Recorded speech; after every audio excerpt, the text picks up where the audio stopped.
Hello guys, it's me again. I know it's been a while. This last semester just got pretty hectic, but now it's over, I've graduated. I'm gonna try to pick this up a bit. Anyway, yeah, I tried doing this review 4 times previously, so even after 4 times it got a little annoying. Like, it got a little repetitive. Like, I do one, it didn't go through, so I'd like, okay, wait a little bit, do it again, and so on. That's kind of partly the reason I didn't go on, because I like to do these in order. And part of that problem was face rig. For some reason, I tried using face rig, it would not do it. It would make a video, but like would not convert to a thing I can edit or anything like that. I don't know, it was being fucking annoying. But anyway, so before I begin, I do not own the rights to any of this anime. There may be some spoilers, maybe some cursing. So without further ado, it is time to do my crummy review of Searching for the Full Moon, otherwise known as Full Moon o Sagashite. This is a 52 episode anime that ran April 6, 2002 to March 29th, 2003. There's also a 1 episode special called Searching for the Full Moon Cute Adventure, or Full Moon wo Sagashite Kawaii Daiboken, that aired November 1st, 2002.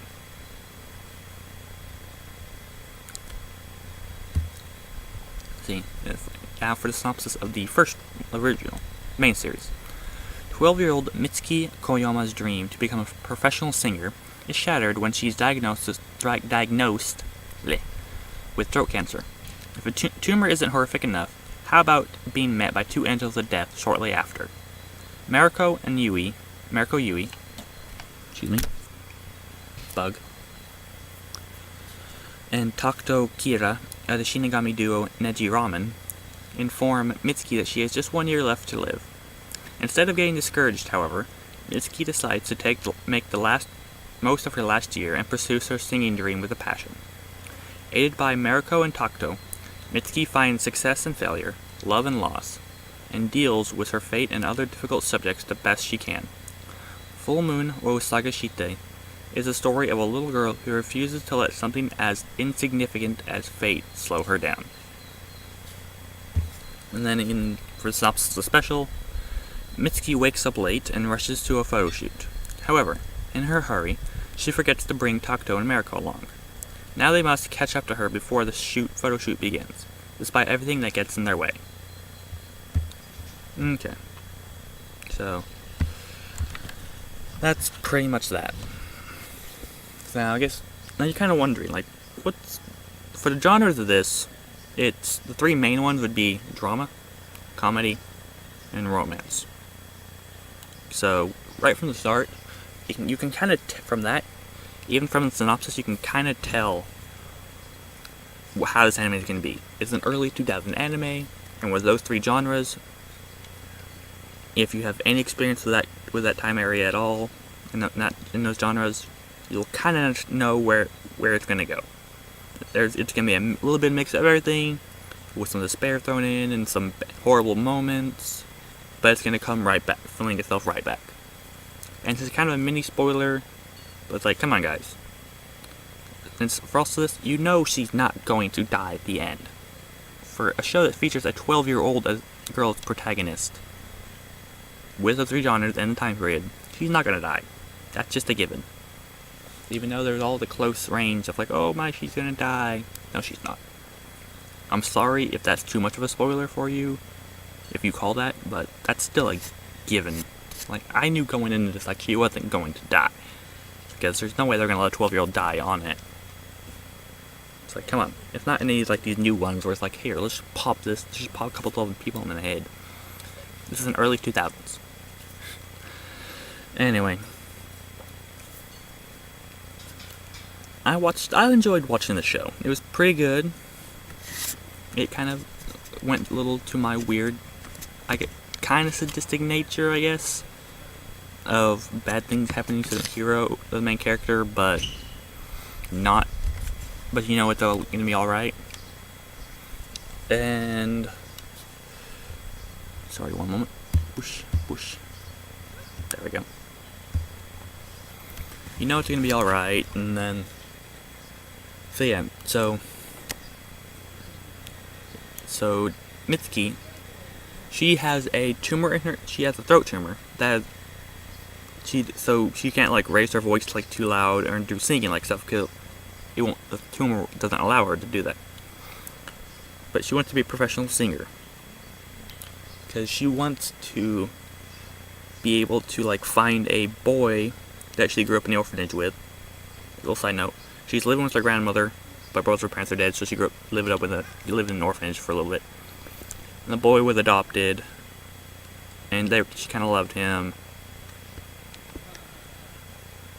so it kind of moved on like that. Sorry, she's hot. So she wants to find him, but she can't do her singing because she has a throat tumor. Well, she then when the Shinigami duo come in. Fuck. There we go. There it is. Mariko and Takuto show up. For some reason, I don't know if they ever fully explain it, but she's able to see Shinigami. So, and they let it slip that she has 1 year left to live. So because of this, she rushes out to try to become a professional singer, even though she is 12 years old. Because she wants to be able to get this and meet the boy before she dies. That sort of thing. In order to kind of like help her along so that she has like no regrets when she dies and she'll go peacefully when her time is here,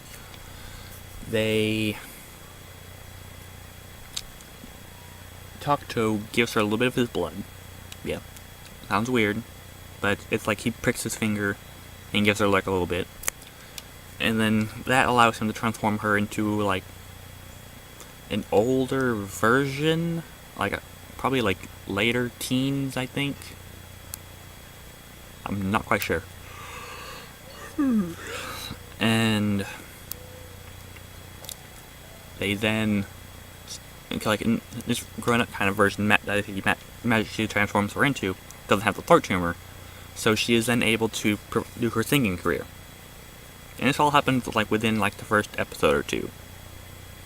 So, wrestling anime is all the drama, comedy, and the romance and everything else that goes along with 52 episodes of this. 52 episodes, they probably dragged it out a little bit, probably. I mean, it didn't seem like they did, but like, they probably could have made this a 24 episode anime and it would have been fine. It's that sort of thing. But, I don't know. I mean, they did well with 52, but they could have done with 24. My opinion. Anyway. What else? There's really nothing else to discuss of this anime. It's like, I enjoyed it. It had some suspense for the people. It had some drama for those people who liked that. The romance was kind of like slightly there. Like, it was more of like but it wasn't like a major forefront. And the comedy was just kind of like there too, because, come on, if you're gonna have a girl who nobody's really gonna know is gonna magically transform into stuff, you're gonna get some comedic moments with that. That's just a given. It's been way too long since I watched this. I put this off way too much. Like as I said, like, I just couldn't get a time. And when I tried, it took 4 times with face rigs. Let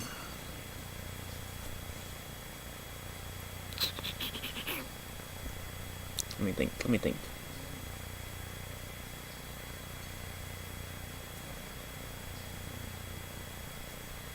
I don't know. I really got nothing else. I mean, there's really nothing much that happens. You can't really point anything specifically because, as I said earlier, early 2000s anime. That's 52 episodes long. That's a lot of stuff that goes on in 52 episodes for a drama comedy. But other than that, it was a good one. I enjoyed it. It's kind of cute at times. It definitely has the feel of being from that era. But yeah, I had nothing else. I apologize, honest, for the crap video, but I've got nothing better to talk about this one with.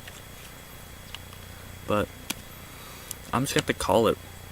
Like, I enjoyed this. I think I'd give it, if I remember correctly, 7.5, 8 out of 10 maybe. Like, it was one of those two. So I don't know.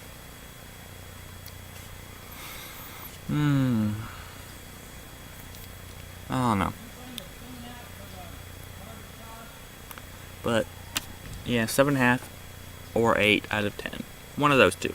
Like, it was good. It could have done a little bit better, but it was okay. So, yeah, again, I apologize. I'm going to try to. I'm going to get through. Try to do these things now since I have a lot of free time now. It's summer. I'm graduated, so we're all good. Anyway, so your next up on the list to be reviewed by my crappy review videos is the Sacred Blacksmith. So, until next time, I shall see you later.